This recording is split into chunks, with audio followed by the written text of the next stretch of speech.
joy for me to be here with you, and I thank you for having me here on this Sunday. I think it was originally rescheduled from some other Sunday, was it, Brian? I can't remember exactly.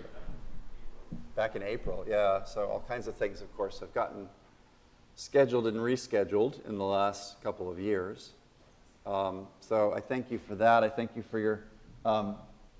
your faithfulness and adaptation during the last, what is it now, 22 months.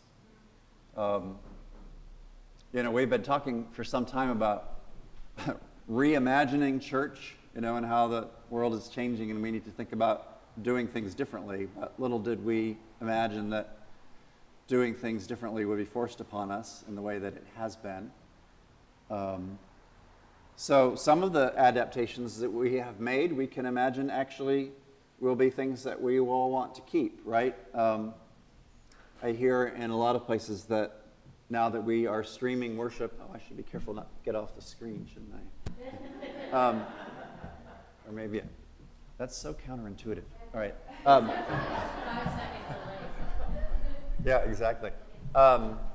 It may be that, for instance, the streaming of our worship, right, does enable people to worship with us that previously couldn't. And so even once we're able to fully gather again, we could imagine that that will be a gift to, there've always been shut-in folks, right?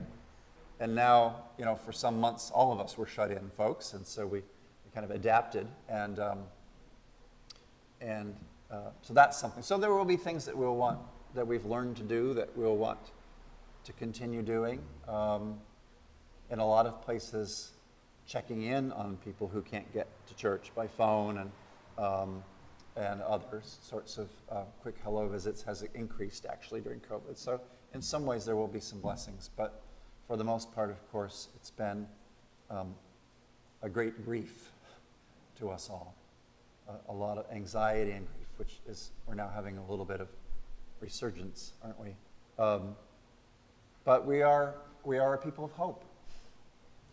And Christmas is about incarnation, or love is made flesh. And that's part of why we have been missing each other so much and missing the real gathering of church is because of incarnation. But we are a people who understand that love is communicated through incarnation. So we expect and live in hope of the day that we will fully regather. And meanwhile, I thank you for all the creativity and devotion with which you have figured out how to adapt and do what we can do. So thank you for that. Grateful to your clergy, to Brian, and it's always a pleasure to be with Deacon Pete, wherever he pops up, at other visitations occasionally. He's at my side, and that's always a joy. Thank you, Pete. You probably know that Pete Jeffries is beloved around the diocese. The deacons have a special sort of identity as people of the whole diocese. And Pete's one of our deacons who embodies that. He's all right. Sorry, am I saying too much? It'll go to his head. His mask won't fit anymore, right? Okay, all right. Well, let me just say a couple really quick words about some things in addition to COVID that we're focusing on in our lives together, and then throw it open for questions. Is that good? All right. So even before COVID, one of the goals in the mission strategy of our diocese was deeper collaboration. As the church becomes less and less prominent in the lives of so many in our culture and society, we find it more and more important for our congregations to collaborate with each other and to recognize the ways in which we belong to each other and the ways in which we can accomplish more together than apart. So collaboration, and that's been only kind of emphasized during COVID. So we have congregations sharing programs. We have congregations, more and more congregations sharing clergy. You may or may not know that the Diocese of Massachusetts a couple of years ago passed a threshold where more than half of our churches have less than full-time priest, right? Say that again. More than half of our churches have a less than full-time priest. So I think Brian is at 3/4, and that's actually, so it's not unusual, you hear from that statistic I cited. And in fact, there are many that have half-time or even less. There's some congregations with 8 or 10 hours of clergy time during the week. So that is one of the things that points towards the collaboration, and in some places, a clergy serving more than one congregation. That used to be common, by the way. I read in your history that for a considerable period of time after you were founded as a kind of spin-off from Emmanuel Wakefield, that the same priest served both congregations in both places. So it's actually was a very common model in the 19th and early 20th century. And then, you know, the church had the boom sort of in the mid-20th century, and we came to assume that every church would have a full-time priest, but that's not really true. So anyway, that's something that we're working on, and the collaboration is all the more important, whether it's on adult ed programs or outreach, as I know that you collaborate with other congregations on some of your outreach programs, your feeding ministries. I think the Afghan immigrant project was something you were collaborating with others, so good for you. So we're aiming to have more and more what we would call networks of ministry, because as one travels around in a congregation, one finds that often in a congregation there are 1 or 2 people that have a particular passion for a particular thing, but every church can't do everything, right? And so the networks enable people to connect with others in the diocese that are committed to something that they're committed to. So for instance, veterans ministries, right? Adolescent mental health care, the Creation Care Justice Network, a network of those dedicated to combating sex trafficking, church musicians and church administrators. All of those are things where we have launched a network so that people can get together with other folks. So collaboration writ large. Oh, and also our collaboration with the Diocese of Western Massachusetts has gotten much deeper in the last few years, where we find things that we can do together. You may know we used to all be one diocese, and then 2 bishops in a row dropped dead young. So in those days, you know, there weren't any interstates, and it was harder to get around, and so the diocese was subdivided, 1910, I think, right around Worcester County. But we're doing more and more things together. Collaboration, writ large. A second focus of our work together, as I'm sure you would know from the wider cultural context, is our anti-racism work. And the Racial Justice Commission was sort of reshaped and re-energized about 1.5 years ago, and commissioned to help all of us throughout the diocese to engage in this work, which is hard, but really important work. And it has a variety of focuses. I won't get into the kind of structure of a committee. That, you know, you don't need to worry about committee structure, but there are several subcommittees that because of the different focuses of the work. So in one instance, they might be focusing on accountable structures and hiring practices to make sure that there isn't sort of some systemic racial bias in hiring practices, and committee makeups in the diocese and so forth. A second group is working on directly supporting the communities of color within our diocese, clergy and lay leaders, making sure that our ordination process doesn't have unintentional bias built in where we don't get the diversity that we want in our clergy, and support for immigrant communities. A third area is focused on financial resource allocation within our budgets. A fourth area is focusing on history and reparations. And the fifth area is focusing on fostering anti-racism within our communities. So finding and or developing resources that can be used in congregations or many congregations, or that's an area where more than one congregation is collaborating together with each other. That often helps us sort of have a critical mass to have some conversations. Let me just say a word about that fourth one, about history. Sometimes those of us in the North, it's easy to think that in terms of the history of a period of slavery, that we were on the right side and we weren't really a part of that structure, if you will. But we find in our history certain places that it pops up that we may be unaware of. And one that has really struck me lately, how many people have been down to the Cathedral of St. Paul in Boston, our diocesan cathedral? Good, a little over half, looks like. So you may know that St. Paul's Cathedral, architecturally it's in the thing called the Greek Revival style, right? So it has those big old Greek columns and a portico. So that church, St. Paul's, was built in 1820s. It wasn't built to be the diocesan cathedral. It was just built as a parish church. And it was the first Greek Revival building in Boston, the people at St. Paul's. You think about older churches like Old North Church, right, or St. Paul's up in Newburyport. They have a much more sort of a colonial style.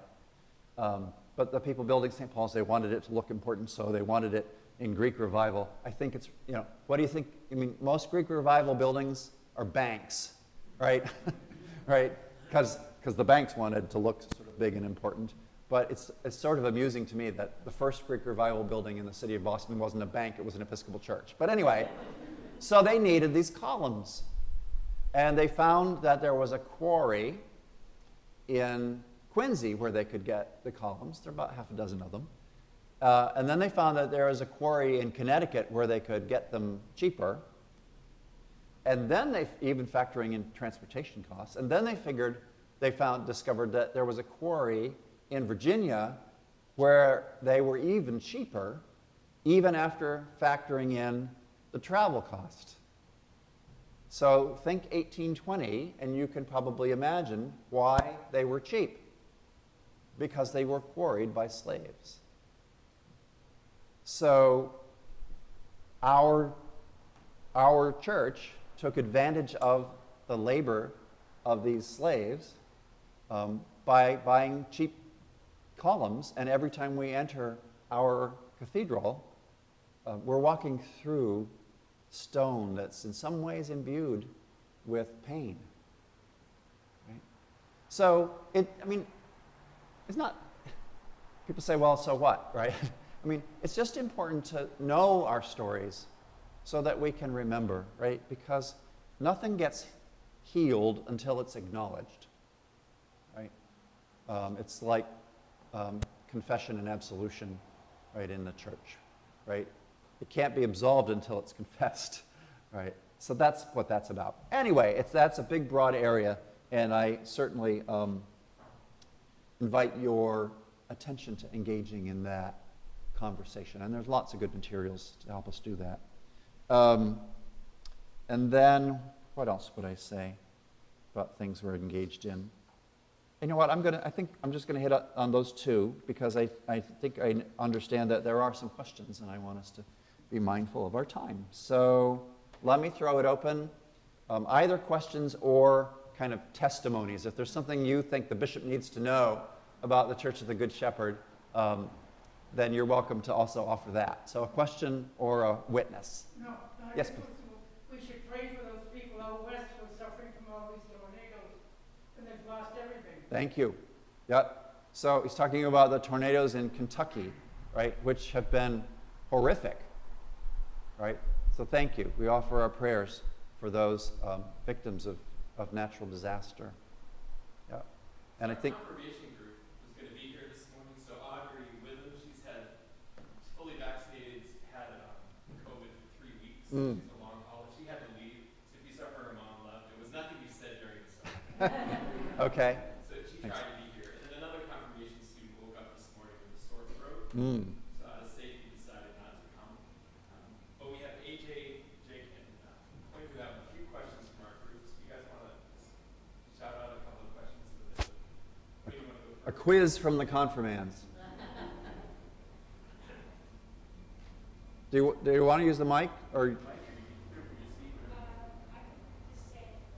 okay. Why do you stand up and ask them?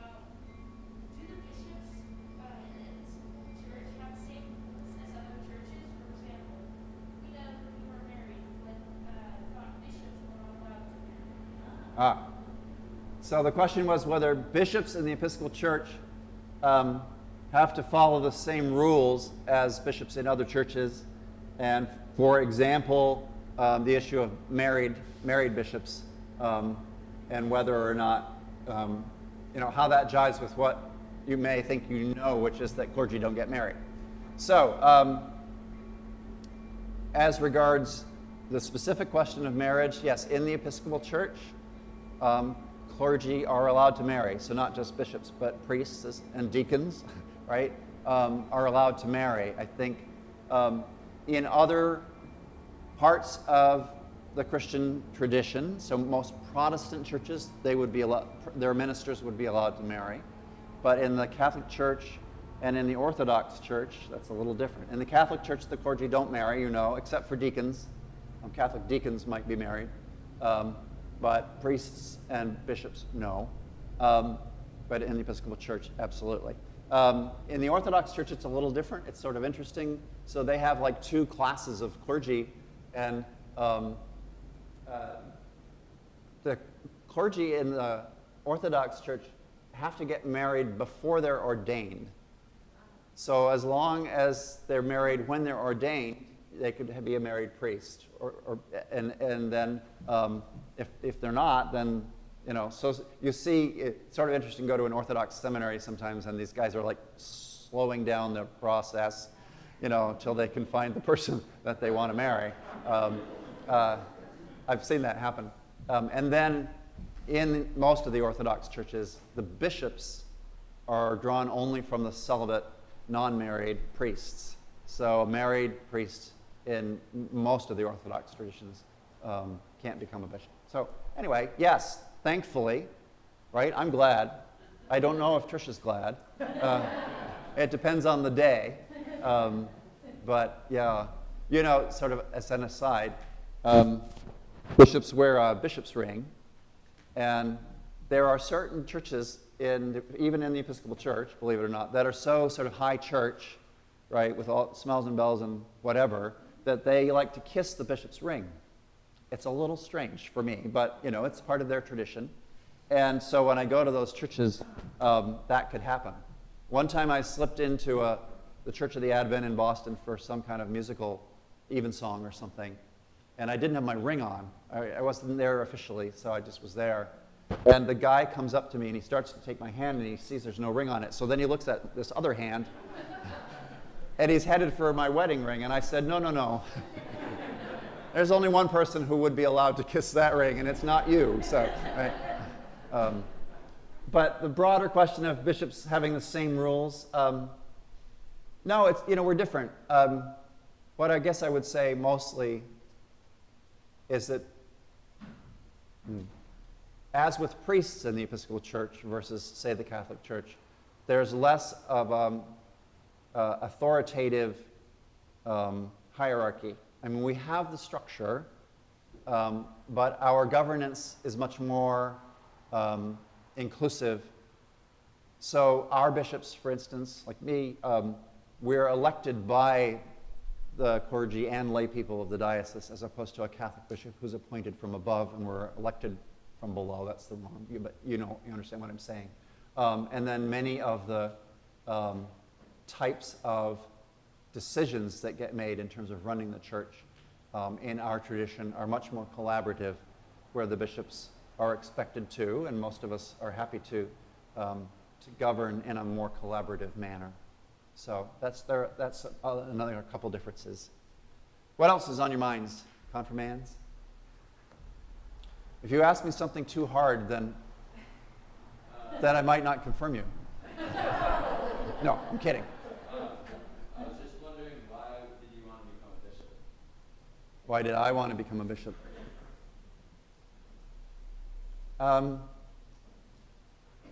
I never really had my heart set on it. I truly didn't. And in fact, there are many days when I wish I was still a parish priest. Because truthfully, I'm a parish priest at heart. I was a parish priest for 27 years before I was elected bishop. So actually, I ask myself that question from time to time, right?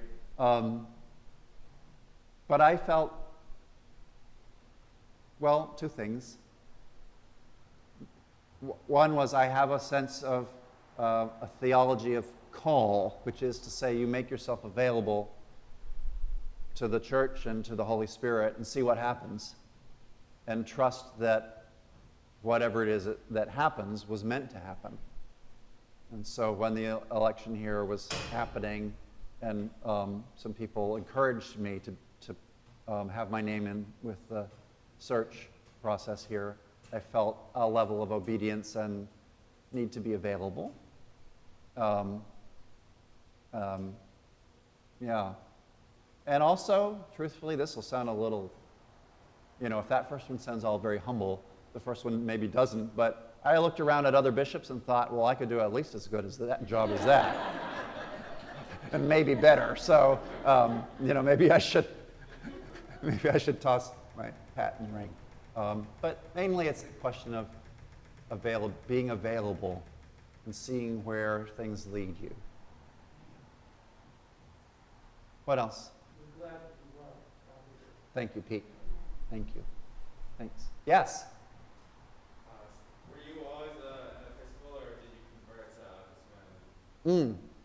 So I was not born into an Episcopal church family. We were Presbyterian or Congregationalist, depending what part of the country we were living in. I don't know if you know, but in New England, the congregational churches, now UCC, are quite common. In fact, many of them are the oldest churches in a given town because they were the heirs of the Puritans. But then once you get west of the Hudson River, the Presbyterians are much more common. And that's actually not an accident. During the colonial period, those two churches understood that they were so close in theology and structure that they actually established themselves in different places, right? They agreed that they didn't need to go, so the Presbyterians agreed they didn't need to go into all these New England towns because the Congregationalists were already there. So basically, in the Northeast, if you find a Presbyterian church, it's probably in a relatively large city where the critical mass, eventually developed. Anyway, so that's what I grew up, was Congregationalist and Presbyterian. And in fact, my mom's father was a Congregational pastor in Bedford, Mass, not too far from here.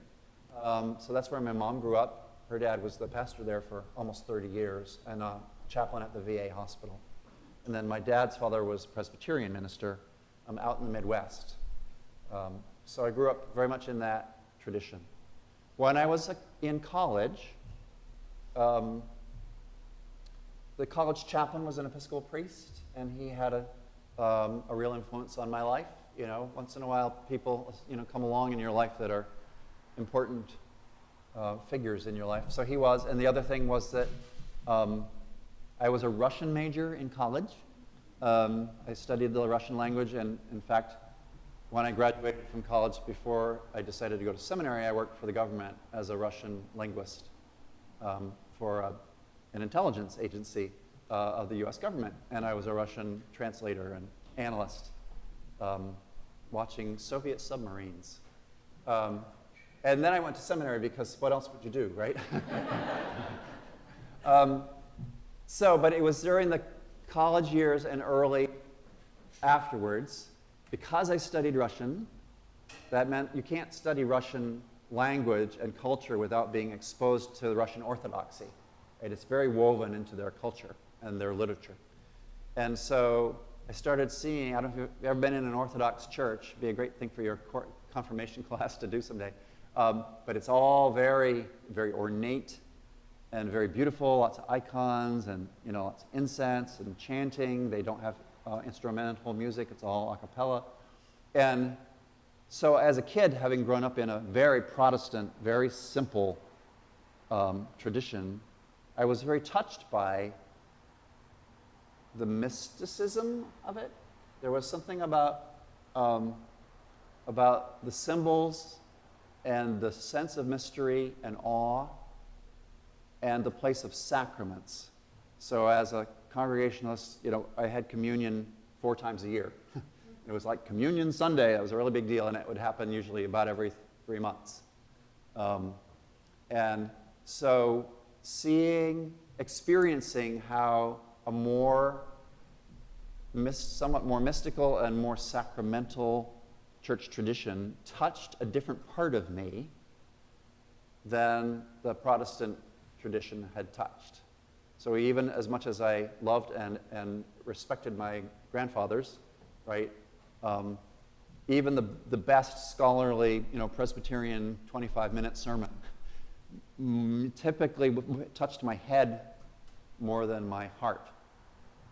And when I experienced Orthodox worship, I felt like my whole self had a place in it, right? All the senses, sight and smell and touch. And so I found that I was nourished by sacraments in a way that I never had been.